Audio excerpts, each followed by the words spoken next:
오늘은 구약개관 두 번째 시간으로 창세기를 나누고자 합니다.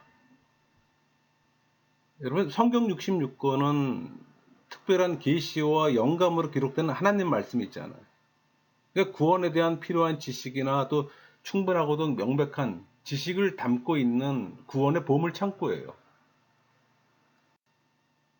우리 창세기의 위치는 구약에서 창조시대, 족장시대에 해당됩니다. 또 동시대에 쓰여진 책이 또 욥기예요.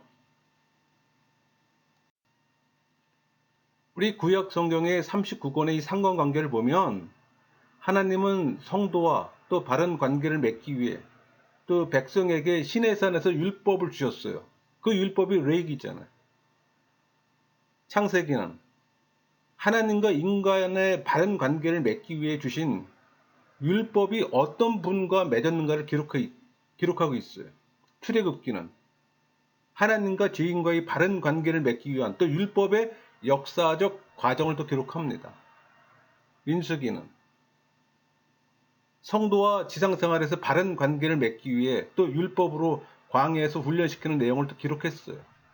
신명기는 바른 미래를 목표로 또 율법을 재해석한 모세의 설교예요. 역사서 12권은 죄인 구원과 또 신정국가를 위해 율법을 잘 지키고 살았는지를 또 기록합니다. 시가서 5권은 율법을 지키며 하나님께 영광 돌리고 또 예배하며 찬양하는 내용이에요. 예언서 17권은 율법을 지키지 않을 때 심판하기에 앞서 예언을 기록합니다.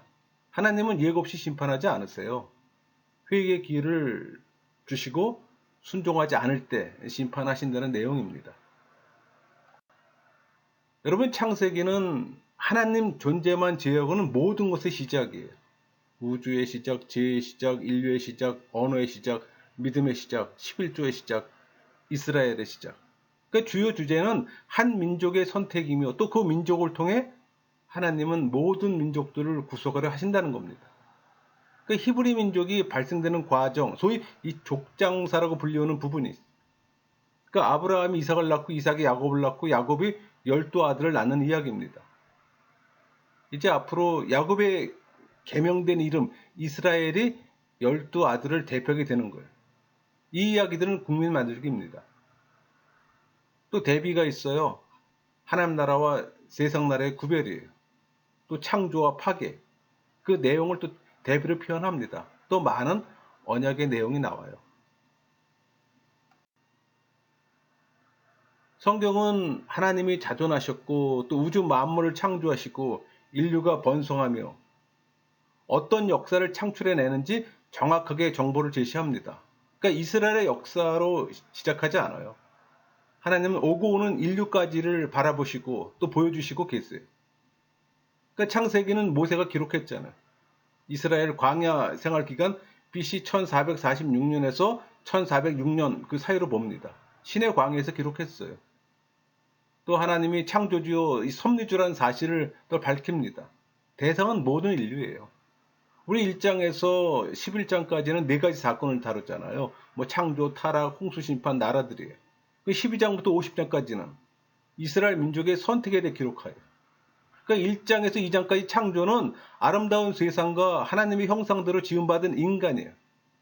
그럼 3장과 4장에서 다루는 이 타락은 죄와 고통이 세상에 들어옵니다. 뱀의 유혹의 선악과 사건과 가인의 살인 사건이에요. 또 6장에서 10장까지 홍수 사건은 점점 더해지는 인간의 제약에 대한 하나님의 심판이에요. 11장은 나라들이잖아요. 하나님처럼 되려는 인간의 죄성이 실물로 드러나는 사건이에요. 그러니까 민족들의 분산 사건이 일어나는 겁니다. 여러분, 족장 시대에는 4명의 주요 인물이 있어요. 아브라함, 이삭, 야곱, 요셉이잖아요. 아브라함은 창세기 12장에서 23장까지 하나님께 언약받은 이 믿음과 선택된 백성의 조상이에요. 이삭은 24장에서 26장까지 다뤄요. 조용하고 순종의 삶을 살아가는 언약의 징검다리 역할을 합니다. 또 27장에서 36장까지는 야곱을 다루잖아요. 생존과 번성을 위해 치열하고도 이 고달픈 삶을 산 이 끈질긴 신앙인의 이야기. 또 37장에서 50장까지는 이스라엘이 큰 민족이 될 수 있도록 애굽이라는 인큐베이터 속에서 인도에 간 이 흠없는 지도자, 그 모습을 좀 다루고 있습니다. 여러분, 창세기를 한마디로 이야기하면 창조와 파괴 그리고 사랑이에요. 하나님께서 세상을 6일간 창조하시고 또 보시기에 심히 좋아하셨다고 했잖아요. 그러니까 사람은 이 창조 질서를 지속적으로 파괴함으로 하나님의 사랑을 저버렸어요. 그러나 하나님께서는 사람을 지극히 사랑하심으로 계속해서 또 방책을 마련해 주세요. 그러니까 사람들의 하나님에 대한 사랑이 회복되길 원하시는 거예요. 그러나 하나님께서는 끊임없이 사람들의 하나님에 대한 사랑을 점검하세요. 이 점검이 바로 시험이에요. 그러니까 하나님께서는 사람들이 하나님을 진정으로 사랑함으로 이 하나님의 형상을 회복해 하나님께서 아름답게 창조하신 피조물을 함께 다스리길 원하시는 거예요. 그 말은 하나님께서는 사람과 함께 동역하시길 원한다는 겁니다. 우리 1장에서 11장까지는 10개 에피소드로 이루어져 있어요. 1장은 청지 창조, 2장은 에덴 동산, 3장은 타락, 4장은 가인과 아벨, 5장은 족보, 6장은 사람의 제약, 7장, 8장은 홍수 사건, 9장은 언약, 10장은 노아의 족보, 11장은 바벨탑 사건이잖아요. 이런 형태로 이야기가 전개됩니다. 하나님께서 그 6일 동안의 창조사역은 첫 3일과 후 3일로 나눠 볼 수 있어요. 그러니까 이들은 서로 대칭 관계에 있습니다. 첫째 날, 넷째 날, 둘째 날, 다섯째 날, 셋째 날, 여섯째 날. 그러니까 첫째 날과 이 넷째 날은 삶의 패턴에 대한 창조. 그 말은 주기를 창조하심으로 시간의 개념이 생긴 거예요. 둘째 날과 다섯째 날은 새들과 물 짐승들을 창조하셨고, 또 셋째 날과 여섯째 날은 육지 동물들과 인간을 위한 정주 공간과 생물들에 대한 먹을 것을 또 창조하신 겁니다. 그러니까 3일에 창조한 푸른 동물을 위해 채소와 나무는 사람들을 위한 먹을거리예요. 그러니까 하나님께서는 모든 생물들을 채식으로 창조하신 겁니다. 그러니까 셋째 날에 창조하신 풀은 동물을 위해, 그리고 채소와 나무는 사람들을 위해 먹을거리잖아요. 이걸 보면은 하나님께서는 모든 생물들이 채식을 하고 육식은 노아 홍수 이후에 허락한 거예요. 우리 셋째 날에 좋았다고 2번 말씀하시잖아요. 그래서 유대인들은 셋째 날을 기일로 정합니다. 그날 결혼식을 해요. 그러니까 우리나라로 표현한다면 손 오는 날이 되는 거예요. 그러니까 유대인의 달력은 일요일, 월요일, 화요일 개념이 아니라 첫째 날, 둘째 날, 셋째 날의 개념이에요. 또 하나님은 인간에게 또 문화 명령과 또 언약을 체결하시잖아요. 그 대표적인 게 아담, 노아, 아브라함, 다윗, 예수님을 통해서예요. 우리 창세기 1장 28절은 세상을 지배하라고 문화 명령을 주셨어요. 하나님이 하나님의 백성들과 언약을 합니다. 근데 창세기에는 12번의 언약을 맺어요. 우리가 좀 특이할 만한 거는 이스마엘에게도 언약을 맺는다는 거예요. 왜 또 이스마엘하고 언약을 맺을까요? 이스마엘에게는 하갈의 부르짖음과 아브라함의 소망을 들으시고 언약을 주셨어요. 그러니까 하갈의 아들 이스마엘은 이런 약속대로 오늘날 터키인들과 아랍인들을 구성하는 19개 국가의 조상이 됐습니다. 지구 인구의 14억 명이에요. 지구의 22%가 이 이스마엘의 후손입니다. 언약의 결과예요. 우리 창세기 2장에는 에덴 동산의 위치를 알려줍니다. 이건 사실 판 이론으로 설명할 수가 있는데, 이 판 구조로는 이거 곤도와나 랜드하고 라우라시아 랜드가 변형을 붙었던 게 떨어지면서 변형을 일으킨 겁니다. 그러니까 아프리카 판의 이 비손강과 이 기온강과 이 아라비아 판의 이 티그리스 강과 히데겔, 유브라데 강이 만나는 이 이스라엘 지역을 에덴 동산으로 추정한 가설이에요. 참고로 제 그 유튜브 동영상 에덴 동산의 위치를 보시면 좀 도움이 될 겁니다. 여러분, 선악과는 하나님께서 인간에게 준 절대 명령이자 또 인간과 맺은 최초의 행위 언약입니다. 또 이름을 지어주는 것은 권위의 상징이잖아요. 우리 2장 20절, 아담이 모든 가축과 공중의 새와 들의 모든 짐승에게 이름을 주니라. 그러니까 하나님은 아담에게 권위를 위임시켜 준 거예요. 우리 그 2장 21절 22절 보면은 여호와 하나님이 아담을 깊이 잠들게 하시니 잠들매 그의 갈빗대 하나를 취하고 살로 대신 채우시고 여호와 하나님이 아담에게서 취하신 그 갈빗대로 여자를 만드시고 그를 아담에게로 이끌어 오시니, 머리도 아니고 다리도 아닌 중간에 갈빗대를 취함은 또 동등의 관계를 증명하는 겁니다. 그 권위자가 아닌 파트너의 관계예요.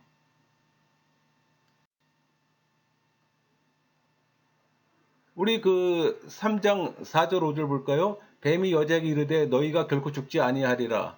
너희가 그것을 먹는 날에는 너희 눈이 밝아 하나님과 같이 되어 선악을 알 줄을 하나님이 아심이니라. 여러분, 인간 타락의 원인이 교만입니다. 그러니까 피조물이 창조주와 같아지려는 교만, 이 교만이 인간의 타락을 가져온 거예요.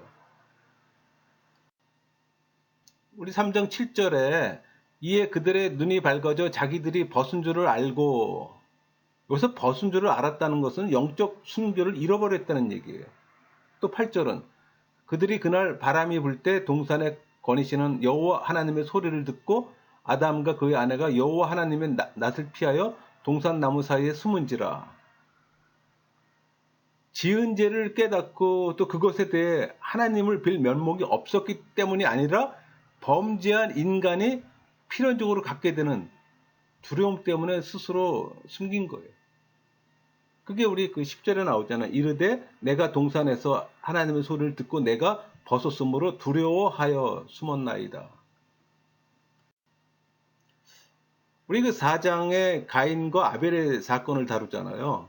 근데 보통 가인과 아벨의 핵심을 제사 사건으로 표현합니다.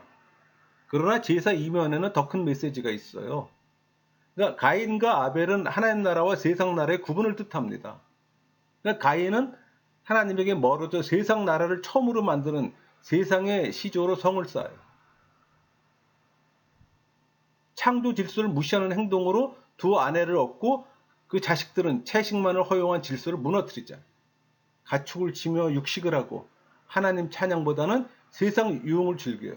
그러니까 사람을 죽이는 무기를 만들고, 그러니까 하나님의 창조 질서를 파괴하는 하나의 축을 형성하는 겁니다. 그래서 가인은 단순히 잘못된 제사의 상징이 아니라 하나님의 창조의 질서를 파괴하는 하나의 축이에요. 여기서 에녹은 시작이라는 뜻이잖아요. 그러니까 가인에 이어 그로부터 하나님을 경외하지 않는 인간 계보가 시작되고 있음을 보여주는 이름이에요. 라멕은 두 안을 두잖아요. 창조 질서 깨트림을 의미하는 겁니다. 이 5장의 아담의 계보는 가인의 파괴에 대한 하나님의 방책을 보여줘요.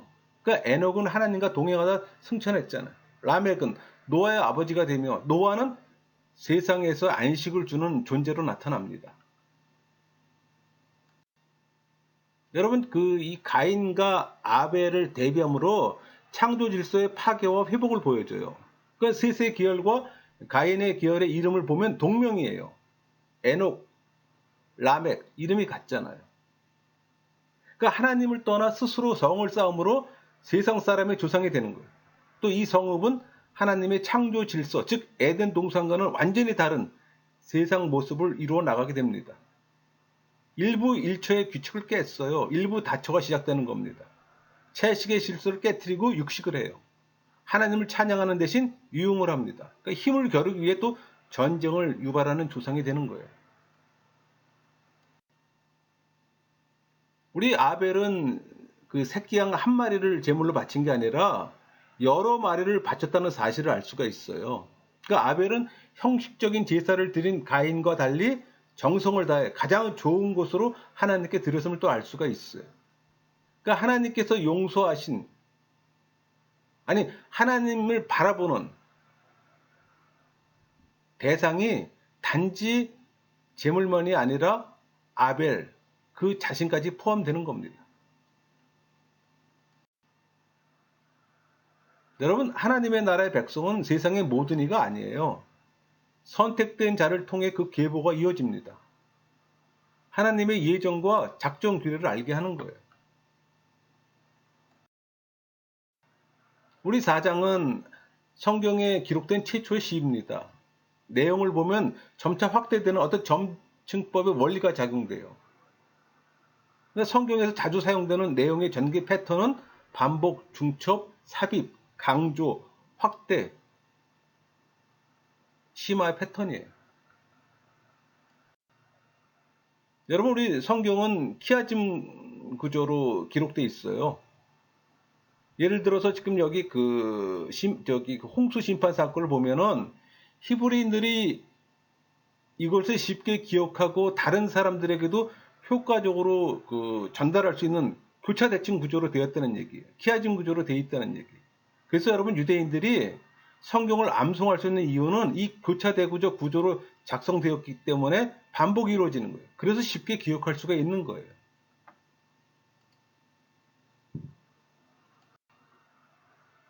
우리 아담의 출생을 원년으로 하면은 1656년 후에 홍수가 일어납니다. 이는 노아 이전에 믿음의 사람이 다 죽고 나서 심판하시는 거예요.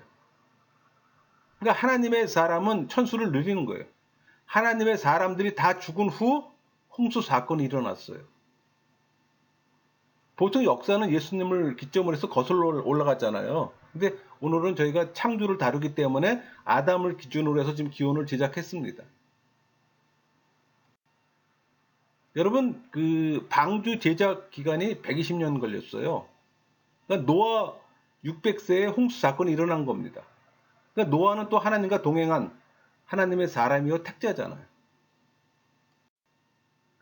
그러니까 노아란다.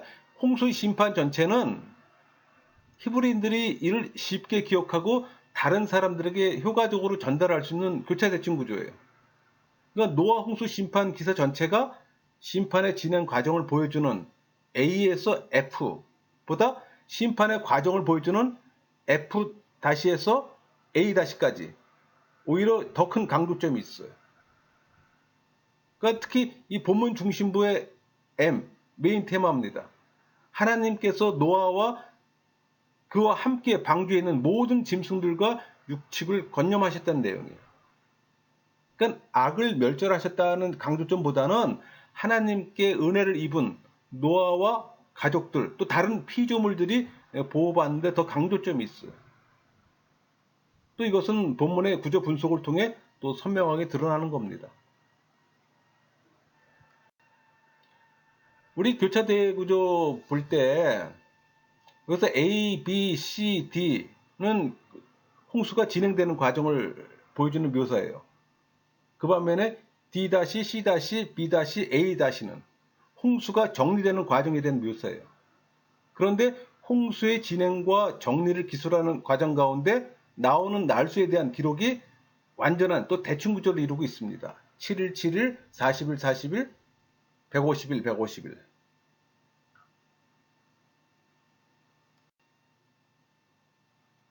홍수가 시작된 게 2월 17일이에요.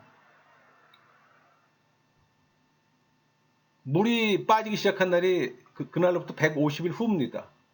그러니까 이날은 물이 감소되기 시작한 지 하루나 이틀째가 됐을 거예요. 왜냐하면 한 달을 30일로 잡을 때 2월 17일부터 7월 17일 사이에는 150일이 되기 때문에. 그래서 홍수 시작 후 1년 10일 후에 방주에서 나옵니다. 그러니까 이스라엘 달력은 민간력과 종교력이 있어요. 근데 창세기는 민간력에 기준합니다.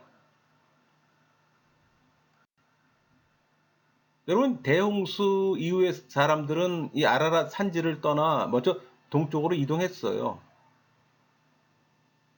그러니까 노아의 후손들은 바로 그 동방의 어떤 장소로부터 서쪽으로 옮겨가다가 시날 평지를 만난 겁니다.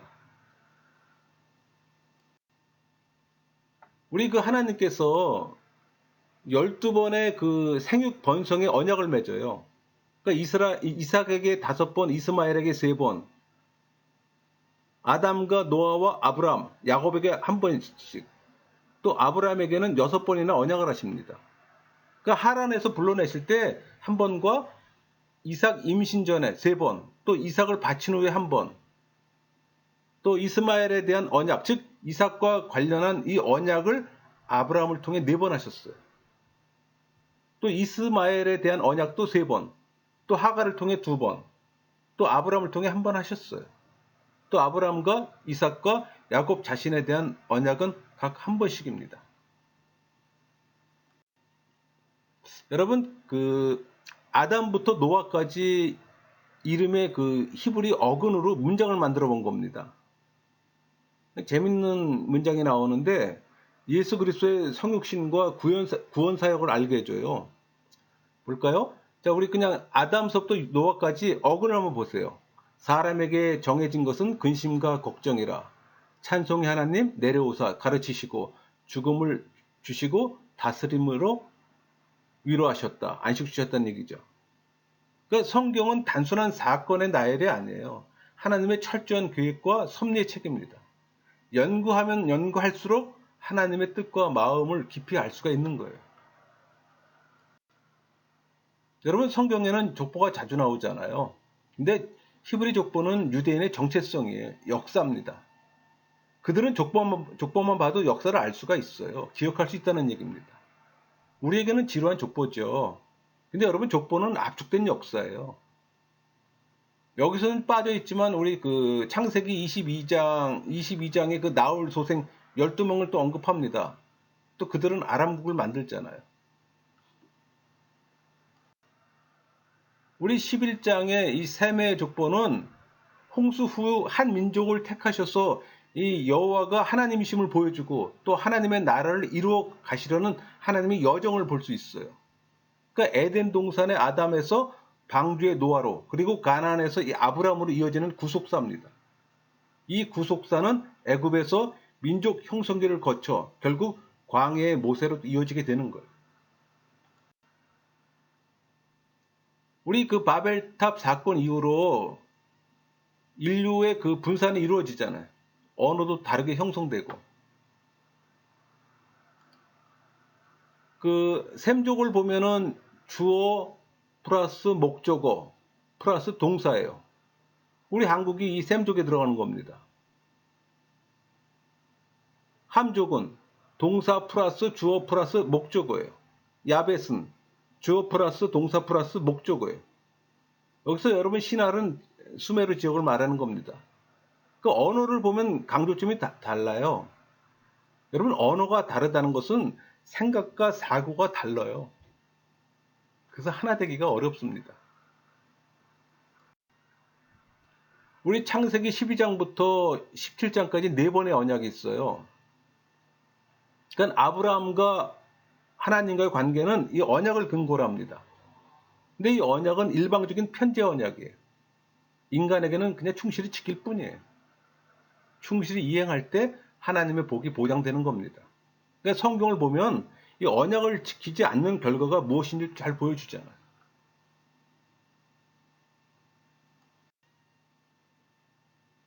이 배경 그림은 그 아브라함이 가나안에 도착해 첫 제단을 쌓은 도시 세겜입니다. 지금의 모습이에요. 동쪽에서 바라본 모습인데, 여러분, 세겜은 그 일찍 일어나다 어깨라는 뜻을 갖고 있어요. 그러니까 이름처럼 세겜의 두 산, 그러니까 왼쪽에는 이 그림심산이고 오른쪽은 에발산이 버티고 있어요. 우리 집 그림으로 보는 관점입니다. 그러니까 후에 그 야곱이 이곳에서 제단을 쌓아요. 그래서 그 제단의 이름이 엘렐로헤 이스라엘, 그렇게 명명하잖아요.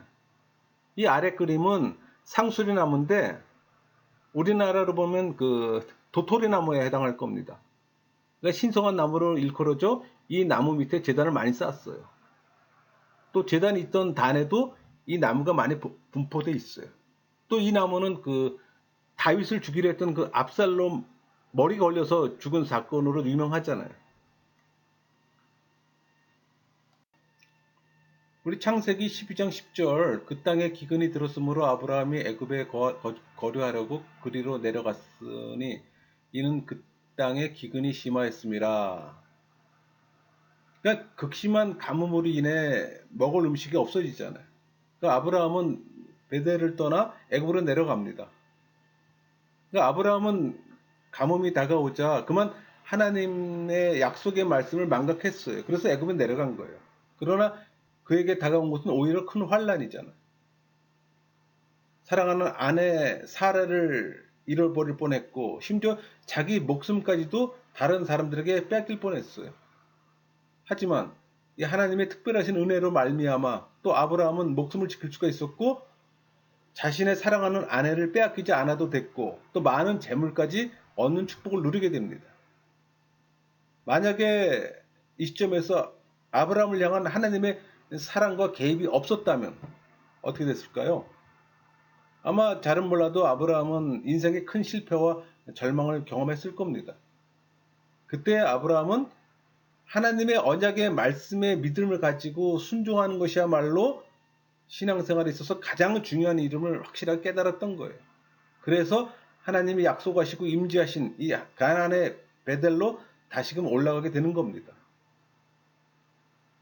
뭐 여기에 대해서는 13장 1절에서 22절까지 잘 기록되어 있어요.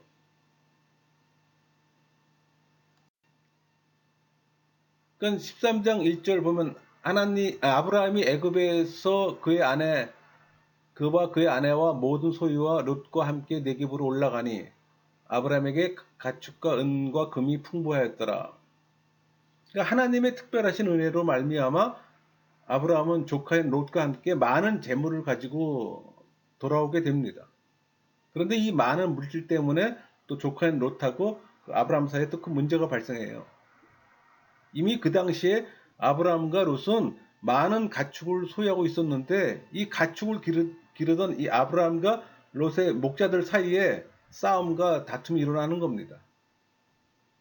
이 베델이라는 좁은 땅에 아브라함의 가축들과 롯의 가축들의 숫자가 불어나자 서로 많은 땅을 차지하기 위해 목자들끼리 분쟁이 일어나는 거예요. 그러면 롯도 하나님을 믿었지만 그는 먼저 세상의 유익과 이익을 추구한 사람이 있잖아요. 그러니까 롯은 하나님을 먼저 생각하기보다는 자신의 사업과 가정과 물질의 유익을 추구한 사람이에요. 그러니까 롯은 하나님을 섬기기는 섬기지만 자신의 사업의 어떤 형통과 가정의 평화와 물질의 축복을 얻기 위해 하나님을 성공의 수단으로 믿은 사람이에요. 이런 신앙은 자기 중심적인 신앙이요 지극히 인본주의 신앙이에요.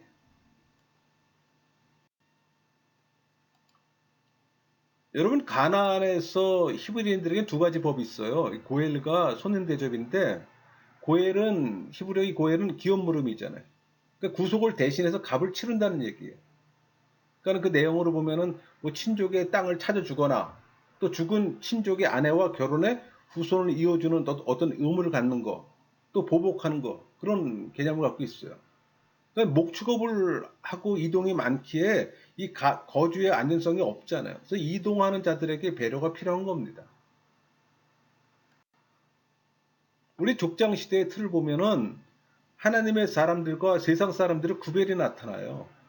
그러니까 아브라함과 룻, 이삭과 이스마엘, 야곱과 에서, 요셉과 형제들. 그러니까 부인들을 보면은 아브라함은 사라와 그드라, 종 하갈이잖아. 이삭은 리브가, 야곱은 레아, 라헬, 또 여종인 실바, 빌라, 또 여종사에서 난 자식들도 정실 부인에서 나온 자식과 동일한 축복을 합니다. 그러니까 요셉은 애굽의 제사장 딸 아스나과 결혼했잖아요. 이방인도 아닌 이방신 제사장의 딸과 결혼합니다. 우리 37장에서 50장까지는 요셉 이야기로 진행됐잖아요. 근데 그 사이에 38장에 유다의 등장이 있어요. 왜 갑자기 유다의 등장이 뜬금없이 있나 생각할 수 있겠지만 정통 계보를 잇는데 요셉을 통할 수가 없어서 유다를 등장시킨 겁니다. 그러니까 유다를 통해 정통 계보가 이어지는 것이 필요했던 거예요. 우리 12장에서 이 50장까지는 족장의 이야기로 전개되잖아요. 그러니까 하나님과의 언약은 12장, 13장, 15장, 17장 기술되는 걸 우리는 앞에서 봤습니다. 그러니까 24장은 길어요. 67절입니다. 그러니까 이삭이 부인을 구하는 내용으로 전개돼요. 이 하단부에 보면은 모압과 베냐민 그 이야기는 택함받지 못한 자들의 이야기로 전개돼요. 그러니까 성도의 삶의 모형은 창조 질서의 회복입니다. 생육하고 번성하고 하나님과 인간과의 관계를 회복하고 에덴 동산에 사는 거예요. 여러분 족장사를 읽다 보면은 이미 있었던 일이 또 일어나요. 그런 인식이 들어요. 아마 데자뷰라고 그럴까?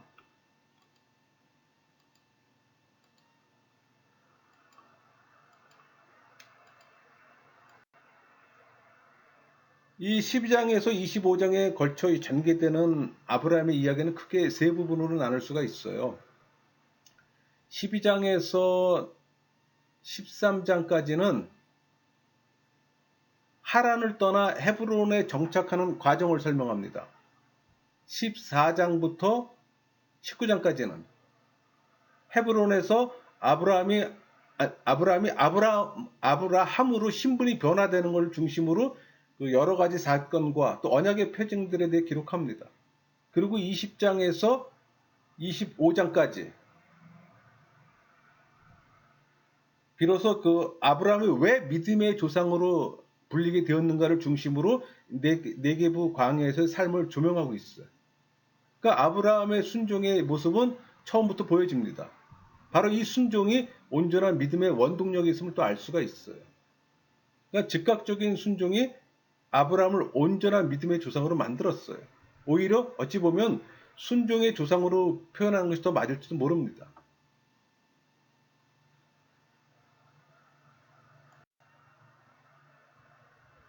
여러분 그 아브라함은 하나님이 약속하신 대로 자손들이 번성하는 복을 받았어요. 끈질기게 인내해서 구원을 받은 게 아니에요. 75세에 하란을 떠나 가나안에 들어오면서 자손들의 복을 약속받고 그 뒤 어느 시점에 믿음으로 구원을 받은 겁니다. 그러니까 자손들의 약속 이후에는 그는 24년을 약속의 자식 없이 떠돌아다녔어요. 그러니까 인간적 끼와 실수로 이스마엘을 낳았잖아요. 그래도 하나님은 신실하세요. 그리고는 100세 이삭을 아들로 받잖아요. 그러니까 실제로 그는 자손이 하늘의 별같이 바다의 모래같이 많음을 보지 못했지만 멀리서 그리스도의 날 보기를 기뻐하다 또 그날을 보고 즐거워하는 겁니다.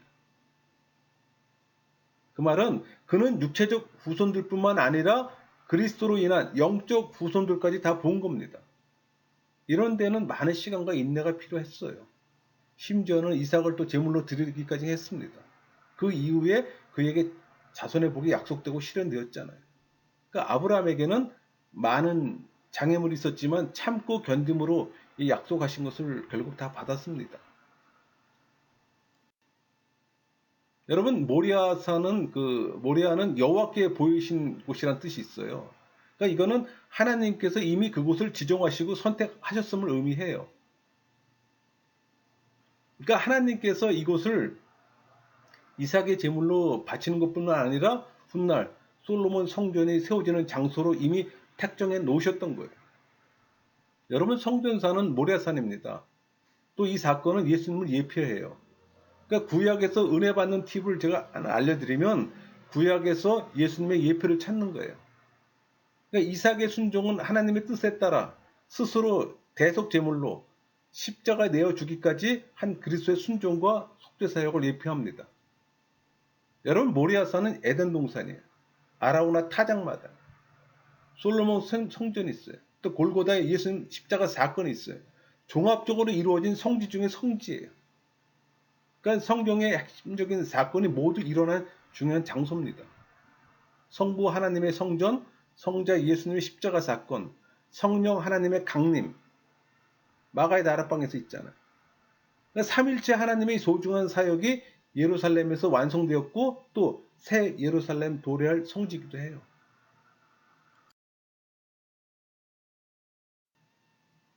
우리 25장부터는 이삭의 여정이 시작됐잖아요. 그러니까 좀 요약을 하면은 하나님의 계획과 리브가의 기도로 쌍둥이를 낳았잖아요. 또 흉년임에도 불구하고 아브라함처럼 애굽에 내려가지도 않았어요. 하나님의 명령으로 그 아래 거주하며 또 하나님의 언약을 받고 아버지처럼 또 아내를 누이라 속이는 경험도 하고 농사에 또 100배의 고부로 또 거부가 됩니다. 또 아비멜렉의 시기로 주방대에 우물 3개를 파잖아요. 근데 모두 양도해요. 그리고 또 브엘세바로 이동합니다. 그러니까 아비멜렉의 제안으로 또 평화 조약을 맺고 새 우물을 또 파고 또 세바라고 명명해요. 또 리브가의 지혜로 야곱을 축복하고 또 야곱을 라반에게 보냅니다. 그러니까 야곱이 20년 만에 기원하자 180세의 죽음을 또 맞이해요.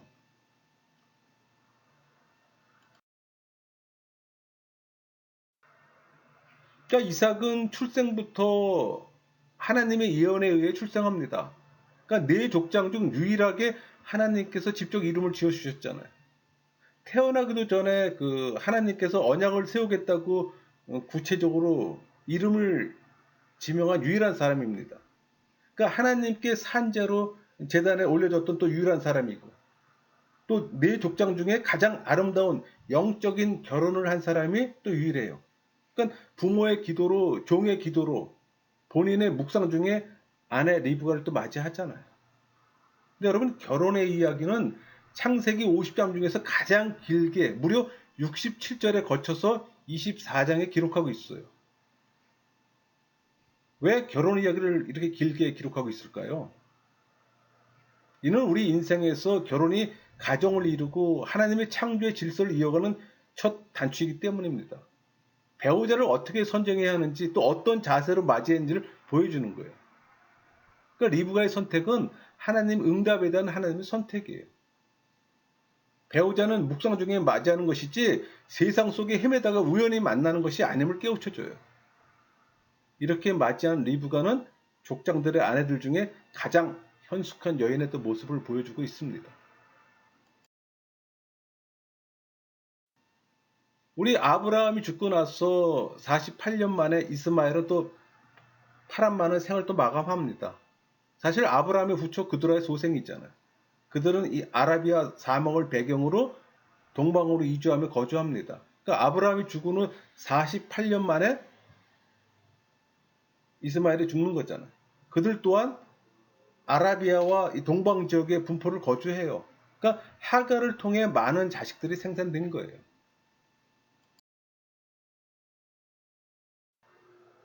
여러분 그 당시 이 우물을 판다는 것은 생존과 생업에 관련된 아주 중요한 일입니다. 그러니까 우물을 파고 다툼이 생길 때마다 그냥 주고 다른 우물을 팠어요. 그런데 그 우물을 팔 때마다 성공했어요. 이는 이삭이 야곱이나 아브라함처럼 전투적인 사람이 아니어서가 아니라 하나님께서 필요한 우물을 언제든지 주신다는 겁니다. 또 이방인을 할지라도 필요한 것을 원하면 주시는 이 하나님의 사랑의 실천을 보여주는 아주 영적인 품성으로 이해하는 게 옳을 겁니다. 여러분 우물이 우리가 생각하는 그런 단순한 우물이 아니에요. 이 그랄 지역에서 이 우물을 파고 100배의 수확으로 거부가 되는 축복이 있잖아요. 그러니까 하나님의 동행하심이에요. 여러분 우물의 깊이가 보통 20m에서 30m가 되는 곳에서 물이 나옵니다. 물이 없으면 생활을 할 수가 없잖아요. 생활을 한다 해도 어려워요. 생활 자체가. 이런 곳에게 하나님만을 의지하는 믿음이 없으면 더 어려운 겁니다. 그래서 이 남방은 믿음의 조상들에게는 훈련의 장소예요. 또 하나님의 은혜를 체험하는 만남의 장소이기도 하고. 여러분 이런 우물은 평생에 하나 파기도 어렵습니다. 근데 몇 개씩 팠잖아요. 또 팔 때마다 물이 나와요. 그건 축복이죠. 그것을 순순히 양도할 때 상대는 어떻게 받아들일까요? 아마도 경외하는 마음으로 받아들였을 겁니다. 그래서 아비멜렉이 찾아와서 평화지옥을 맺게 하고 또 이방인의 입을 통해 하나님께서 함께 하시는 복을 주시는 사람으로 인정하고 선포하게 된 거예요. 이런 축복이 더 있을까요? 성도로서 하나님이 복을 주시는 사람이란 칭찬 듣는 것이 가장 큰 우리 일생의 복이잖아요. 그러니까 아브라함이 머물던 부엘세바, 이 부엘은 우물이란 뜻이에요. 세바는 맹세란 뜻이고, 그러면 이 우물은 맹세의 우물이란 뜻입니다.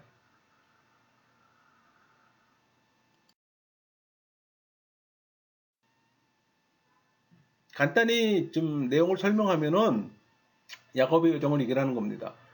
야곱은 그 에서를 피해 하란으로 가는 도중에 베델에서 사닥다리 꿈을 꾸잖아요. 그래도 서원합니다. 또 레아, 라헬, 비아, 실바를 통해서 또 12명의 아들과 또 많은 가축을 얻잖아요. 그러니까 하란의 20년의 생활을 또 마감하고 귀환합니다. 또 드라빔 때문에 라반의 추적을 받고 그 추적이 또 언약으로 바뀌어요. 또 천사와 씨름에서 이름이 개명됐잖아요. 그 이름이 이스라엘 민족의 이름으로 명명됩니다. 또 두려워하던 형 에서를 만났으나 에서의 용서로 또 세겜에 정착해요. 딸 디나의 추행 사건으로 할례를 조건으로 또 시몬과 세일을 세일한다 레이가 성읍을 또 몰살시키고 노략질을 감행하잖아요.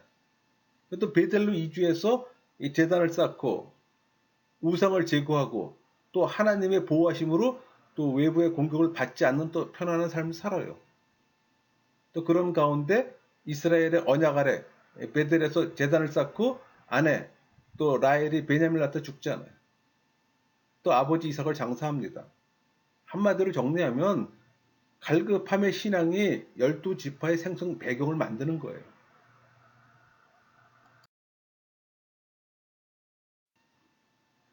우리 그 야곱이 사닥다리 꿈을 꾸잖아요. 그건 땅에 있는 죄인과 하늘에 계신 하나님과의 연결 통로가 되어주신 또 그리스도를 상징합니다. 또 베델에서 예배하잖아요. 또 예배하고 성전 건축과 11조 드리기를 또 소원합니다. 그러니까 자신에게 속한 모든 것이 하나님께로부터 왔다는 이 겸허한 신앙 고백의 행위예요. 또 29장에 남자가 결혼하기 위해서는 또 지참금을 지불해야 합니다. 그러니까 노동력 손실을 감수했어요. 또 이에 상응하는 보상이 필요했고, 그러니까 돈이 아닌 노역으로 대신할 수가 있었던 거예요. 31장은 야곱이 20년간 바담 아람의 생활을 청산하고 가나안을 향해 떠나가는 내용을 담고 있잖아. 그러니까 32장과 33장은 야곱이 가나안 귀환 도중 자신을 향해 복수의 칼날을 갈고 있던 형 에서와 화해하는 내용을 또 담고 있습니다. 이때 각 부분이 6장면으로 나눠져 있어요. 또 씨름하는 어떤 사람은 성육시 이전에 또 예수 그리스도를 보는 것이 무난합니다. 34장 34장에는 이제 그 할례라잖아요. 이날 수술로 인한 염증과 고열이 최고조에 있을 때 가장 남자들이 거동하기 어려울 때예요. 또 야곱은 이날 사건으로 인해서 임종시에 이들의 잔인성을 또 지적합니다. 그래서 난임과 흩어짐의 저주를 이름에 또 주어졌어요. 35장은 야곱이 그 하나님 명령에 따라 베델에 올라가서 단을 쌓잖아요. 그러니까 이 신앙적 행위와 이에 대해 하나님께서 아브라함과 이삭에게 주셨던 언약을 재확정하시고 복을 내리시는 내용으로 되어 있어요. 그러니까 아브라함이 이삭 번제 사건을 보도하고 있는 22장의 기록과 일치합니다. 37장에서 50장은 요셉의 여정이에요. 그러니까 요셉의 여정을 보면 형들의 시기심으로 애굽에 팔려가 보디발의 가정 총무로 일하다 보디발 아내 유혹을 뿌리친 결과로 옥살이 하잖아요. 또 관한장의 꿈 해석으로 존재가 알려져 또 바로의 꿈을 해석하고 인정받아 또 애굽의 총리가 돼요. 그러니까 국가 재정을 막고 풍년과 흉년의 경제난을 잘 극복하고 이로 인해 곡식을 구하러 오는 형제들과 또 제외합니다. 그리고 가족 70명을 애굽의 고센 땅에 정착시킴으로써 야곱의 유언이자 예언이 성취되는 것이 요셉의 삶이에요.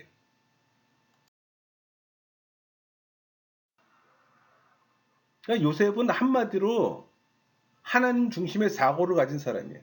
자신에게 일어나는 모든 일들을 자신의 중심으로 생각하지 않고 하나님이 행하고 계심을 인정했어요. 그러니까 범사의 여호와를 인정한 겁니다. 또 이것은 철저히 하나님을 신뢰할 때 가능하잖아요. 때문에 어떤 환란과 어떤 시련이 와도 또 그것을 달갑게 여기며 먼저 순응했고 또 그리고 그 가운데서 최선을 다했어요.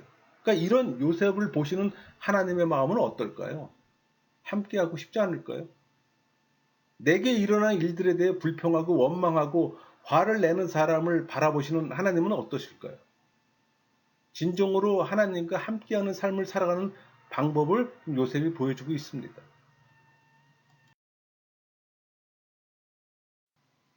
또 야곱에서 요셉을 연결되지 않고 38장에 유다가 삽입되잖아요. 그러니까 형제들이 공모로 요셉을 판 사건은 형제 상호 간에 또 심각한 긴장을 초래했을 겁니다. 또 그 결과 그들이 각각 흩어 살게 되고 이때 유다는 아둘람으로 갔어요. 그러니까 유다는 가나안 여자와 결혼해서 엘, 오난, 샬라를 생산했잖아요. 또 유다는 동생 요셉을 판 죄책감으로 이방 여자와 결혼하고 또 세속화됩니다. 참고로 다말은 가나안 출신이에요. 그 이름의 뜻은 종려나무고.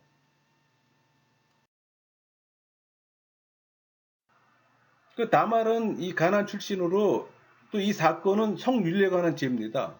그러니까 남편의 씨를 남겨 한 가문의 여자로서 떳떳이 자신의 권리를 유지하려는 어떤 무서운 집념의 결과예요. 또 계대 결혼 규약을 준수하지 않은 데 대한 일종의 또 자구책이기도 합니다. 그러므로 이 일은 후에 유다에 의해 옳은 일이라고 간주되었어요. 그러나 당시 관습법이 그런 행위를 정당한 일로 간주했다 해도 기독교적 윤리 측면에서는 국내 간음죄와 근친 상가죄에 해당합니다. 시부를 속이고 잉태한 이 다말의 행위가 의롭다는 뜻이 아니라 유다의 부당한 처신과 비교할 때 훨씬 더 타당성이 있다는 말이에요. 장자를 표시하기 위한 것으로 또 히브리사에서 장자의 명분이 얼마나 또 중요한가를 또 잘 보여줍니다.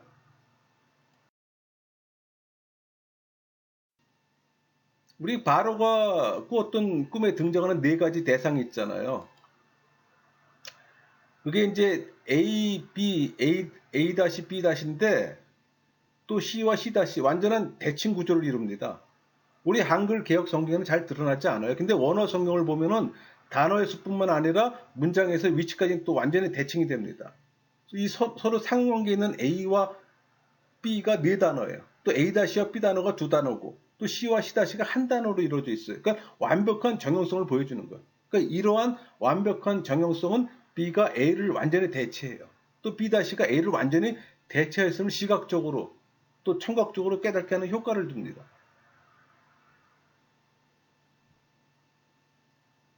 특히 이런 결과를 각각 C와 C-에서 한 단어로 표현한 것은 그 결과적 상황이 두 번 할 여유도 없이 단어인 것임을 또 생생하게 보여줘요. 그러니까 꿈에 등장하는 소나 이삭들의 이 단순한 이미지를 통해 각각 통념과 흉년을 잘 형성화시켜주는 겁니다.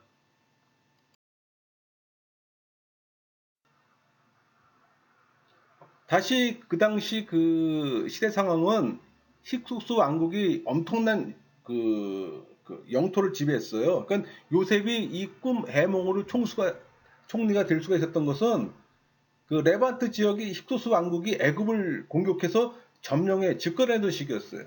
그러니까 힉소스 왕조에서 탄생된 이 애굽의 바로는 요셉을 총리로 등극시킬 수 있었던 것은 이 요셉이 당시 그러니까 고향 출신이에요. 힉소스 왕국에. 그러니까 요셉이 레반트 쪽 가나안 출신이기에 가능했던 겁니다. 단순히 꿈을 해몽했다고 해서 제국의 총리가 될 수 있는 건 아니에요. 이런 배경이 없었다면 어려웠을 겁니다. 이 요셉의 생애를 마감함에 있어서 요셉의 향년, 요셉의 여생, 요셉의 예언, 요셉의 유언, 요셉의 죽음 이렇게 계속 물을 흘러갔잖아요. 막힘없이 아주 경쾌하게 기록되어 있습니다. 그러니까는 요셉의 생애가 하나님 보시기에 아름다웠던 것 같이 그의 죽음까지도 매우 자연스럽고 평온했음을 암시해줘요. 그러니까 이런 섬세한 분위기의 차이도 오직 성경의 원문 분석과 연구로만 얻어지는 또 값진 열매의 하나이기도 합니다. 여러분, 아브라함에게 새 언약을 주시고 이삭의 결혼의 모형을 보여주시고 또 야곱을 통한 이스라엘 백성의 단초와 또 그들을 애굽에 정착시키시고 또 그들이 어떻게 살아갈 것인가를 예언 같은 유언을 알려줘요. 또 요셉을 통해 그 예언이 성취될 수 있도록 또 환경을 조정해 주시는 분이 또 하나님이잖아. 그러니까 하나님의 구속사는 철저한 하나님의 계획하신과 경륜 속에서 진행되는 거예요. 그런 의미에서 창세기는 신앙의 시작인 하나님이 어떤 분인가를 알게 해주는 책이에요.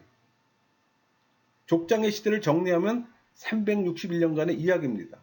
그러니까 아브라함은 믿음으로 순종해 세계의 언약을 받고 할례로 순종했어요. 이삭은 복을 받는 자의 삶이 언약의 기초가 되고 출발점이 됨을 또 보여줍니다. 야곱의 갈급함의 신앙은 12지파를 생성하는 배경이 되었어요. 요셉은 범사의 여호와를 인정함으로 생육 번성의 시작점이 됩니다.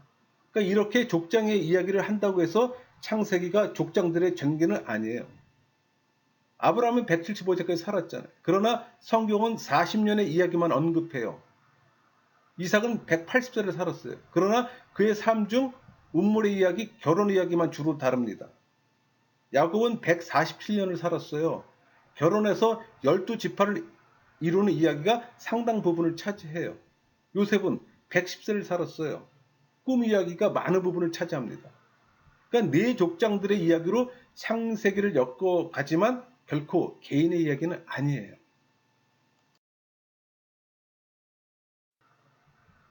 여러분은 족장 시대의 기록을 보면서 족장들의 전교를 생각해서는 안 됩니다.